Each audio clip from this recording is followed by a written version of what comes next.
Wow. Parang di kayo PBI, ah. Parang tambay lang kayo sa kalye sa ginagawa niyo, ah.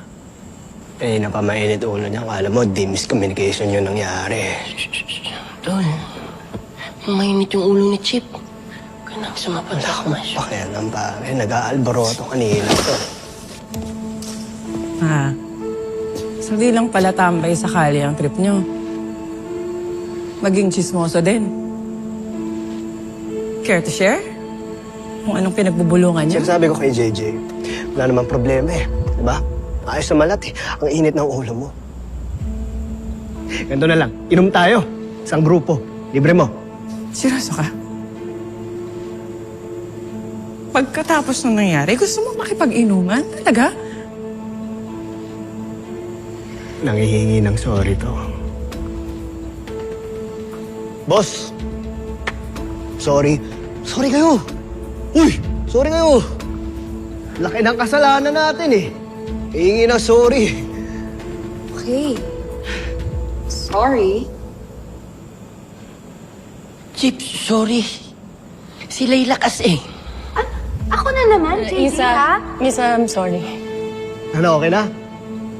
Narinig mo na yung sorry hinihingi mo? Ha? Successful yung mission natin, oh.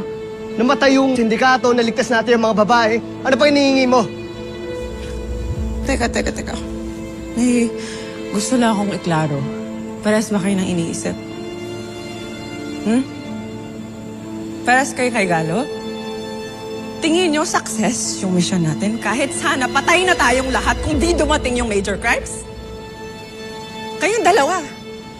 Sinabi ko sa inyo, stay in your place! Patay na dapat kayo kung di dumating ang major crimes. Naiintindihan niyo yun? No, but we thought you needed help. I would tell you if we needed help! Bakit kasi kayo sumugod? Boss natin nagsabi, huwag kayo susugod. Bakit? Apal ng mukha mo. Sa'yo pa talaga nanggaling yan? I gave you an order and hindi mo ako sinunod. Gut feel yung tawag doon! Gut feel eh! Yun yung na-experience ko sa field at yun yung na-experience nyo, di ba? Kaya kayo sumugod, sagutin mo ako. Yun, di ba? Alam mo kung ano kayo, pasaway kayong lahat! Teka, boss. Si Emma, nasa van lang yan. Kasama siya? Lahat tayo pasaway. Emma, sumunod ka sa boss natin. Dito. Galo, tama na. Papatawa ka pa talaga? Ha? After kong akuin lahat kay Chief, para sa inyo, wala kang masagot na tama sa akin. Puro kalokohan pa rin, Hindi Galo. sana, Totoo hindi ba? mo- Puro kalokohan pa rin? Eh di sana hindi mo inako, di ba? Kung isusumbat mo lang ngayon, eh sana hindi mo inako. That's my duty! Ako ang leader nyo, kaya dapat kong gawin yon.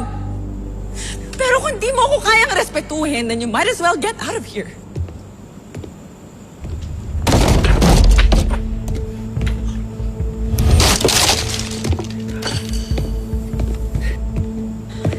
Binabastos ba kita? Ha? Binabastos ba kita? Nagsasabi ako ng totoo, isipin mo. Magulang ko ang nag-pioneer ng firewall. Kaya malaki ang respeto ko sa department na to. Kaya kung magwawala ka lang dito, kung maninira ka ng gamit, you might as well leave. Kasi hindi kita kailangan dito. Huwag kang magkalat dito sa department ko! Naiintindihan mo ko? Get the hell out of here. Get out. Ayaw mo ako na lang.